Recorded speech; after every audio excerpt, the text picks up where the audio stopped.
Good morning. We are back again after the newspaper review with Mr. Carr. Now we will, delve into other issues too. Before the break, I said we'll be talking to Sub-Inspector of Police Ndey Touray on cyber security, which is very, very significant. As you know, now we are in the day and age of, technology, which is significant for us to, talk about this because it's important. So we have Ndey Touray with us. Ndey, good morning. Good morning. It's good to have you on QTV this morning. Yeah, it's a pleasure being here. Thank you so much for inviting me.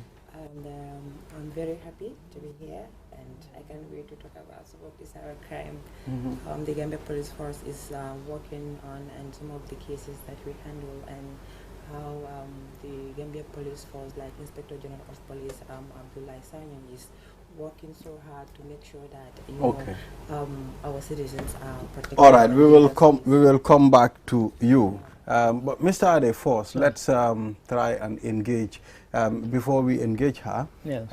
We all know how important it is to sensitize people on cybercrime. Of course. And when you look at other nations, their security sector have gone so far when it comes to, they are, up on the game when it comes to cybercrime. Yes. Very much so. I previously worked in the British government, and a lot of my work was to do with protecting people online. And in England, people say that they're almost obsessed about security and cyber security, particularly. They've always been obsessed with security. And then when it became cyber security, they carried on that obsession, one would say. And I was relating to a friend this morning that there was an instance on the breakfast show on BBC not long ago when they brought in a guy who said he could hack into people's bank accounts based on details that they put about themselves online. And they were like, no, you can't. So they had a mother and daughter whose accounts he had already hacked into. And they were like, why have you invited us on this show? And the guy said, have a seat. And he said, okay, I'm going to show you that in 10 minutes I can hack into both of your bank accounts and all your various internet. And they're like, no, you couldn't. And he showed them how. And you know why? They had saved passwords, things like favorite school, name of my dog. Because when you sometimes forget to log into something, it gives you a hint of a question. And the thing is, you should always make the question something that only you would know, not something obvious. So the question was name of school I went to, and the school was St. Catherine's. And he typed in St. Catherine's, and bam, he was into the account. And they were aghast. And he said, this is why you shouldn't tell the world everything about yourself. He said, because I've never met you two, and yet I've been able to hack into your various accounts and all your social media accounts. Well, you are making me think. That's cybercrime. You are making me think to change my passwords. I am going to change my passwords and make it very hard for people to understand. Mine is set up so that it tells me to change every 3 months anyway. And that's what most people should do, but most people don't. They keep the same password for 10 years. That's cyber hygiene. This is it, so please, if you can just give us a kind of overview of the kind of responsibility, what are the objectives of the Cybercrimes Unit? Okay, basically the Gambia Cybercrime Units, what we do is we actually investigate digital evidence, for example, laptops, tablets, phones that are involved in cybercrime. Like, for example, if someone is doing, let's say, online fraud or online scamming people on the internet, and if the person is arrested, his gadgets will be taken away for forensic investigations. Sure. And after doing the forensic investigations, we will also put a report to actually say what are the things that we found. If actually the person was involved in, let's say, online cybercrime, or let's say if the person is not involved, also our digital forensic, the tools that we have would actually, it's up to that stage to actually help us to do our forensic investigations in the Gambia here. The Gambia, and also we We can also do digital forensic investigation in networks. Like for example, a company network infrastructure is being hit by cyber criminals. Just like as we all know, a few months ago, our Central Bank of the Gambia was hit by a ransomware attack. So these are some of the things that the cybercrime units actually can help, you know, in investigating those kind of cases. And then we are happy that lately the Central Bank of the Gambia was able to involve, you know, the Gambia police force, you know, when they had this cybercrime, you know, attack on their network infrastructure. So it came to our notice that there are some malicious stuffs were happening there. I mean, you mentioned for security reasons. I don't want to mention. Well, exactly. Yeah, you mentioned something ransomware, and I just, you know, not everybody who is who uses a computer is aware what ransomware is. Okay. So I just wondered if you could just explain what that is. Particularly. Yeah. Okay. So ransomware is a malware, like a virus. For example, if your computer is being infected, by a virus. So these viruses, they have names. So the name ransomware, actually, the name itself can say it. Tells you. So what it does is it holds your data and your computer on ransom. Sure. They will encrypt your data, or they will encrypt your device and tell you if you don't pay this also amount of money, you will not release your documents, or we will not unlock your device. So if you don't, and these people, when they hold your device or data on ransom, there's no way that you can actually bypass that. Except you have to follow their instructions and pay the money.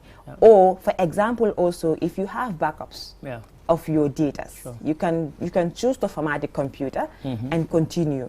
Even if you lose that data, you still have the data on backup. That's why they say in every network, redundancy is very, very important to actually protect your data in the case of cybercrime, like ransomware. And we have a whole lot of, you know, cybercrime happening in the Gambia here, especially social engineering attack is going viral on the internet. People are becoming victims of cybercrime, you know. And in the this cybercrime units of the Gambia Police Force, actually, we have received almost, I can see 30 or 35 cases of, you know, social engineering attacks that are happening on social media. Can you give us examples of just one of those? Yes, one of those. Maybe without even the actual details. Exactly. So one of those cases is a friend who was actually been, you know, hacked on social media. How everything started was she received an email. She received a message on her Facebook Messenger, you know, telling her, please, can you send me the code for the full code that I have sent you?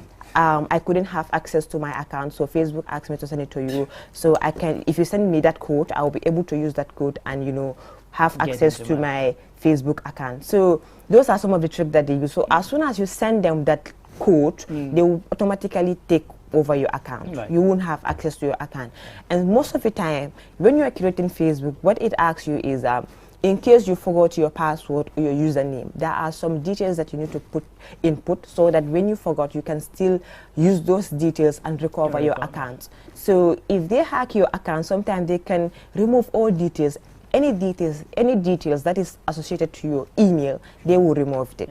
If they remove it, that means there is no possibility that you can actually have access to your Facebook account. That's why we always advise, at Cybercrime Unit of the Gambia Police Force, we advise the public that always put your real name on your Facebook account, on your Facebook page.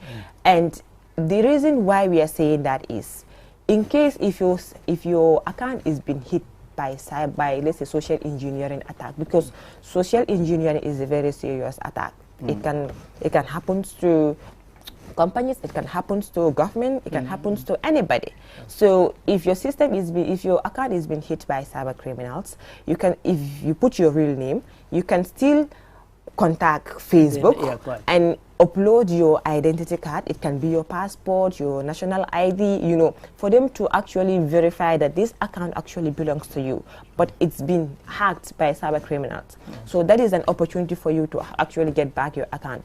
Like in the Gambia, you know, whatever we're doing, we want to put it on social media. Like since, let's say, 2016, you know, you have been doing activities, you know, inspiring people, doing great job. People can go through your page and see the inspiring things that you're doing, and they involve you in a lot of projects related to that.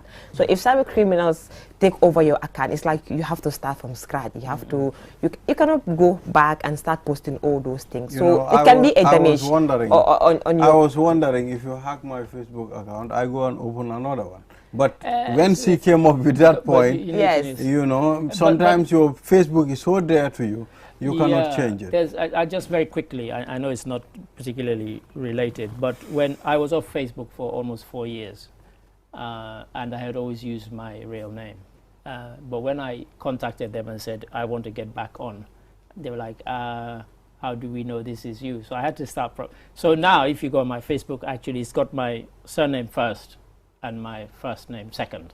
Instead of, it used to be Ade Darami, now it's Darami Ade. Yeah. So, but that was them saying, we need something more from you to verify. But luckily, I was able to retrieve all the old posts that had been there for 4 years, but I was off for 4 years. Yes. I just got fed up of and also we advise people, when you have an account, you create username and password, don't stop there. Go further, take that one step ahead and enable two-factor authentications. You know, that is an app that you can install on your phone, you know, and then that code, you have to synchronize it with your device, or your account. Right? So whenever you log in with your username and password, it will still ask you for extra codes to actually access that. So for example, if cyber criminals actually got your username and password, still they need that code from you, the owner of the account, for them to be able to access that. Right. You understand? And also, if you install that app, you enable two-factor authentication. It doesn't stop there. You have to be vigilant, because they might use other ways and tell you, please, can you use your app two-factor authentication and send me this source code right now? You know, because that code, it keeps changing every second. So you have to be fast and input the code, or else if you use that code, it won't work. Invalid, so they are always, especially social engineering attack, one of their method is they are always in haste, because they don't have time. They want you to give them the information as soon as possible. And social engineering attack comes in several different forms. You know, shoulder surfing can be part of it. You can be typing your password on you can be using your phone, accessing some of your bank's site, and then you put in your password. Someone is standing behind you, seeing what you're doing. As soon as you leave, they will go to the same site, use the code and the password that you were using, and they will have access to your account. And I understand at the starting of this show, this scenario that you were explaining, I have seen that. You know, some of these DEFCON, these Hacker Lab events, if you go there, they tell you, don't go with your gadgets. Even vehicles, they hack cars, they hack mobile phones, even your watch, they can hack it. Anything that is electronic, they can hack it. So that's why when you go in there, you have to, especially if you are not well versed about cybersecurity and cybercrime, don't go there with your gadgets. Because if you go there with your gadgets, especially if you're having millions in your account, know that before you leave that Hacker Lab, nothing will be in your account. So we have to be very careful. And dumpster diving also is part of it. Dumpster diving is more of, let's say, I need some information from QTV, but I don't know how to get it. I can use their cleaners. Like, I can tell them every day after they close, I want you to give me their trash, the papers that they throw, put it in a bag and give it to me. And sometimes maybe you, as someone working for QTV, you might be typing something or you print something. Maybe you make only 1 or 2 errors, and all of a sudden you are like, let me just throw this paper and print another one again. But when you were, you know, throwing that paper, you do not tear it in a way that nobody can fix the puzzles. You understand? So that's why we always advise that when you are throwing your papers, make sure that you cut everything in a way that nobody can fix the puzzles. And also, you have to always be careful of dumpster diving. It can happen anywhere. Don't trust cleaners, don't trust anybody when it comes to company sensitive data, because this is data that are very valuable. They don't want it to go outside. And also, it's a whole lot of things. I can talk about the whole day. Offices, we have we have certain papers that, I mean, that certain machines that will chop up all these papers. Absolutely. That's the professional way of disposing your paper trash. I think, I mean, it's like the Gambia Police Force, they know all these terms, all these, I mean, you know, all this. But, I mean, how ready are we? I mean, how ready are we? Because we've seen a lot of things happening in the Gambia when it comes to cybercrime. I mean, not only the things you talked about, but we have certain things that are happening, and you know, it will continue happening. So how equipped are we? How ready are we to go after people that are involved in this? I can say the Gambia Police Force of the cybercrime unit of the Gambia Police Force is doing amazing well by actually having a digital forensic lab. No, you have to wait for us to say the Gambia Police Force is doing well. You don't have to praise yourself. You know, they said you cannot wait for someone to you cannot wait to. She's blowing her trumpet here. Well, you asked her to obviously, the Gambia Police Force is doing great. Yeah, so you are doing we have our forensic lab. You might do great in other areas, yes, fine, granted. When it comes to cybercrime, but we cannot say you are doing great when it comes to cybercrime. You have to do. You didn't wait for her to tell you why she thinks the point is, I don't want her to blow. He's just been. I don't want her to blow her trumpet. The tune has not finished. Exactly. Yes. You know, when Then you want to make a singing. statement, you should allow someone to finish that statement, No, so you I don't don't know want where you they're to heading go to. there. I don't want you to blow your trumpet. Because you invited that. Exactly. You are saying how ready are we? Oh, yeah, No, you so can say I'm coming. We are trying to. No. We are trying to. No, but we are please. doing this. Okay, all right. Don't let him ask and answer your question. You I'm answer the question. I'm telling you. I know what he's trying to do, but you are good to go. You are safe. So, Let's move. So please, tell us. Okay. So what are some of the great things that you've done? Okay, I can say having a lab like the Gambia, our stage right now, having a digital forensic lab can cost you millions of dollars to establish a digital forensic lab. And the Gambia Police Force has that digital forensic lab, and then we have tools that are very, very, very, very powerful, and it is used only by law enforcement. For example, we have CyberCrime that actually we use to actually extract information about on a device. Let's say you are under our custody and you are under investigations, so your devices also will go for digital forensic investigations. If at all, even if you deleted some pictures or some videos or some audios or messages on your phone, you will still recover those informations. That's and also our police force. I can say about, is it 10 or 15 police officers were trained on digital forensic investigations. And not long ago also, because if you have the lab, you need to train the people that's supposed to work in that department to be well equipped, to handle some digital forensic investigations. Not long ago, United Nations Office on Drugs and Crimes actually conducted digital forensic investigation for the Gambia Police Force. We attended. Exactly. So I was part of that training, and it was an amazing training. People have different way of conducting digital forensic investigations, but the bottom line here is when conducting digital forensic investigation, you have to follow proper chain of custody. When I say proper chain of custody is you have to make sure that this evidence is admissible in the court of law by following the proper chain of custody. When you collect evidence, you store it, you analyze it, you store it, and you preserve it. These are all stages that need to be maintained so that your evidence can be admissible in the court of law. So which is very, very, very important. And the Gambia Police Force, the Inspector General of Police is working tirelessly as I'm speaking to you.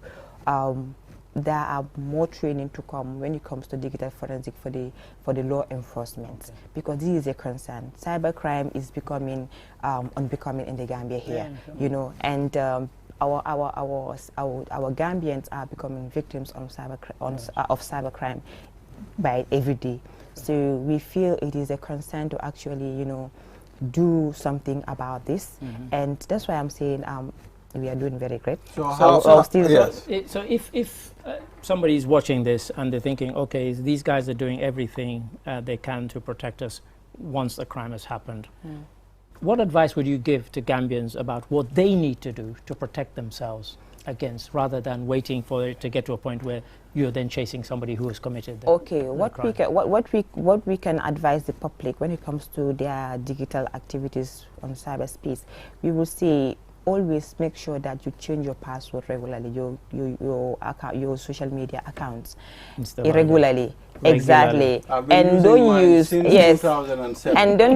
and don't use the same password on all your accounts. It's not safe. And also make sure on your accounts enable two-factor authentications, you know. And sometimes go on Google, use different device. Google yourself and see how much information of you is out there. Ooh, so you can know, okay, people know about my location, what I do, and all my activities. If you want to reduce it, you can go to your page and start deleting some of the things. As the saying goes, the things that you posted on social media, you have no control over it. But you don't have to say, I have posted this, so I have no control over it. You can still go ahead, you know, put some security measures in place. Maybe the time you deleted it, maybe some cyber criminal came to your page to search about you and something like that. You know, they did not find it there. So it's like, okay, cyber criminal did not find, but what if you did not delete it at all? They will get that information against you. What about if the cyber crime that is being committed is beyond the borders? What do you do in that case? What we do is, that's why we have Interpol. Interpol, when someone committed a crime on the internet in another country, we would conduct our forensic investigations. And if we have few details about the cyber criminals, we involve Interpol in that particular country. You know, we give it that Interpol in the Gambia here, we will give them the details so they can contact their counterparts in that particular country, and those people will take it from there and hunt that person. And as soon as the person is been arrested, they will contact Interpol Gambia and inform them about the whole thing. And if it's necessary for the person to come here in the Gambia, they will bring the person here. So if it's necessary for us to go there also, you will do so. So committing crime in another country, you think you are safe, you're actually not safe.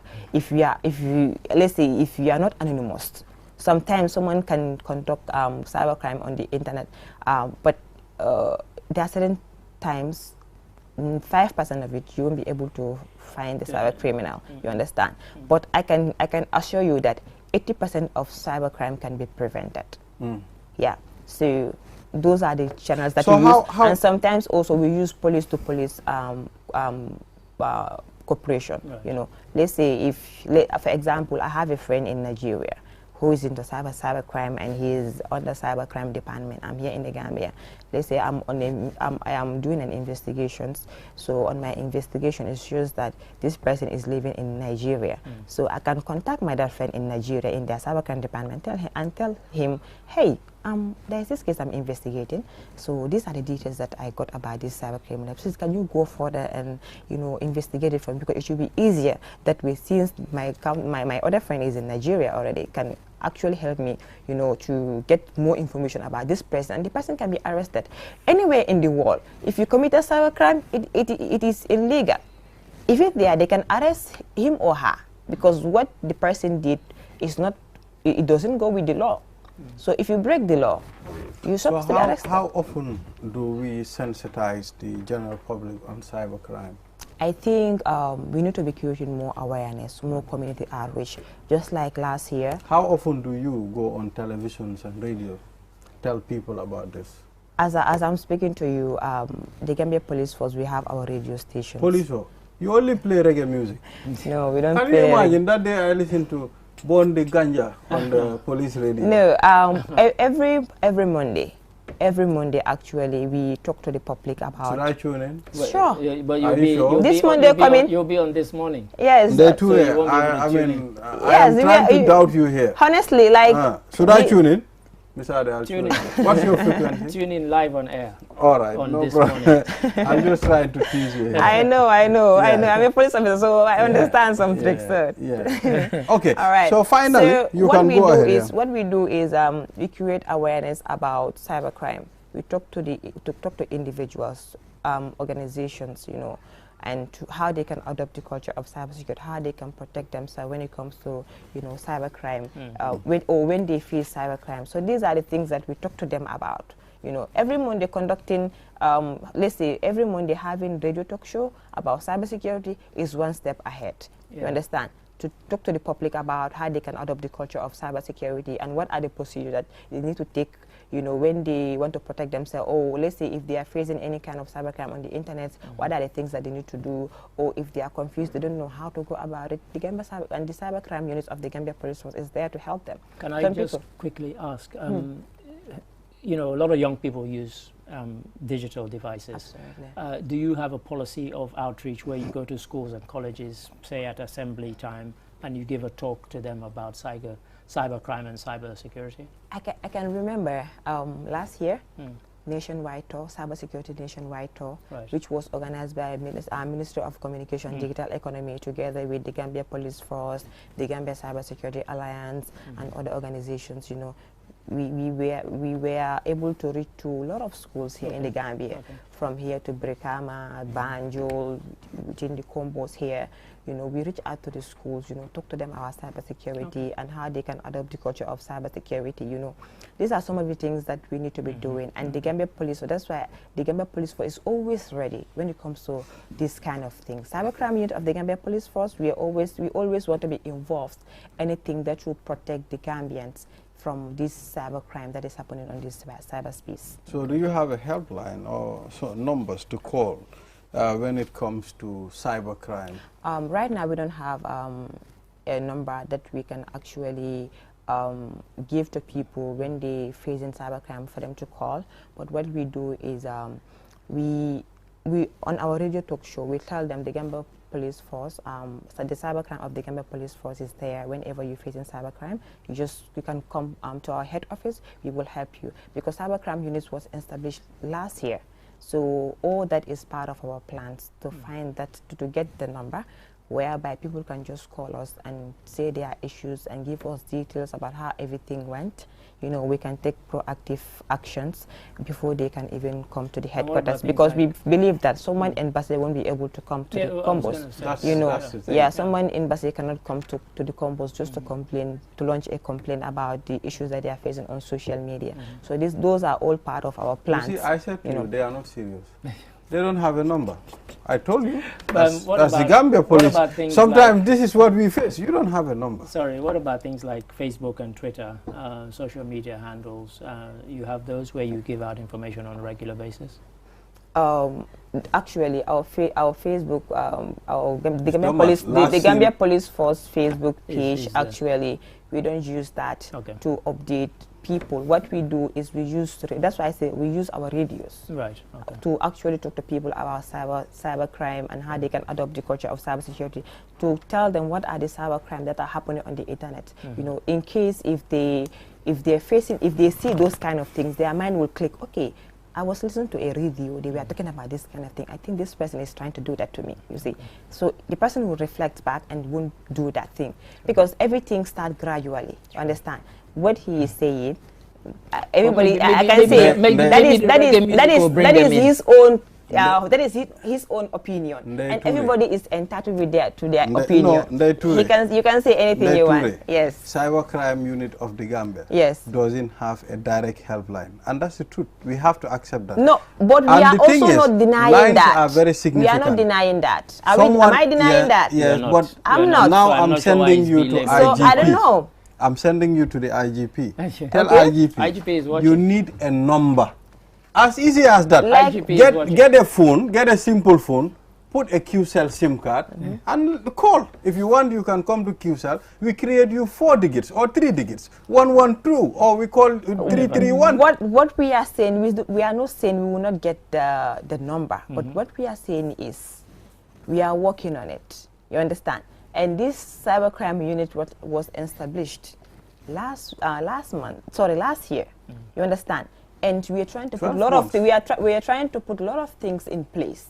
You understand? So for now, what we are doing is, that's why we have radio talk shows. And that's why you're and that's why I'm here. How do you even know the Gambia Police Force is there? How did you another suggestion for your radio shows? You know, we are trying to help each other here. Absolutely, and we are always open. We are helping each other. So what we do now, your radio talk shows, don't just, do radio shows on Mondays only.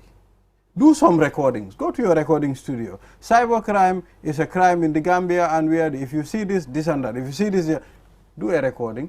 Play it at your free time. Let them play it. Let it keep playing like an advert on the radio. And let people hear other it. Stations as well. Yes, that's what we do. Yeah, and we are But not there. Thank you for that input. They are tight-fisted. They will not be able to pay advertisement on other radios.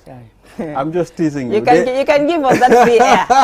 Public service. They are our people. Yes. We work so are you guys willing to do together. that for us? No, if you come, when it comes to national... For free. He's not the head of for radio, free. so you don't even dare ask him that. If you come, he's bringing up that, they can provide us that. So are you ready to do that for us? What I know, the Q group, when it comes to nation building and protecting its citizens is our priority. You don't need to ask. Even our cleaner in Kunkuja Mariama, you can ask whether the Q group is going to accept that. Okay, they'll tell you yes. So I understand. So that means you will give us free air time on Q TV or Q radio. Well, just come up with a better plan, not plans that will be clicking doubts on our mind. But actually, the Gambia Police Force, I know... You are changing your mind. No, I know you are doing a very good job. Absolutely. Recently, you've celebrated the Anti-Crime Day, which is very significant. We have seen the jobs. We have seen how now security personnel are working in our streets, protecting its citizens. Absolutely. Maybe the cybercrime unit is only one arm of the Gambia Police Force. I understand, but I don't expect to, when you come on this platform, I just praise you. Oh, you are doing good. And I know you are doing good. And it's okay. You are doing good, but you still need to push more. We want people to criticize us. If someone criticizes you, you see your weaknesses, you work on it. I don't actually take it as criticizing the person. It's a matter of, trying to, put some more efforts and more push so that you can, improve on your services. It's positive criticism. Yeah, I think not negative. It is a good lie. Yeah. It's a good lie, isn't it? I don't think that applies. All right, okay, Ndey Touray, this is this morning. This is what we do here. This is what happens here. Okay. So our doors are open. Yeah. Now we'll give you the platform. You can come on this morning anytime. Anything you have, come on this platform. No problem. All right, I'm signing that and I'm giving you that. Okay, so the Gambia, are you guys watching? Gambia Police Force, that's a promise. If they have anything that they want to share on this morning, yeah, the airtime is here. Okay, all right, then anytime. Make sure next time when coming, get a number. Obviously, we'll get the number. We get the number. I said we are taking get the number, get a website, get an email, get a Twitter account, Facebook account. All of the above. And make sure next time you wear a uniform. No, she's I'm plain clothes. Oh, you are plain clothes. Yeah. Be careful, we have plain clothes officers roaming in our streets. Yes, all right, thank you very much. Right. We appreciate your coming and we are grateful. You know your area very well because, you are able to relate some of the things that you do. And, we appreciate that. We are coming up. Our people are coming up. Young people are taking over, so I think this is very, very significant. And as Ndey has said, I think, the public should be reassured, but the public also has a role to play in making sure. Don't just leave it to the That's why they said in cybersecurity, we can create advocacy, but the security comes from you yourself. If you don't protect yourself, nobody can protect you. What we can do is we can only tell you these are the procedures you need to take to protect yourself. But we cannot come and take your device and tell you this is how you should do it. You understand? Thank you, Ndey. Thank you. We appreciate. Viewers will take a short break. After the break, we'll talk to Lamin S. Dabo, Senior Climate Agriculture Officer. We will talk about the 25 million input subsidy for rice. We'll be right back. Step into the Espas Motors showroom for your luxurious name brand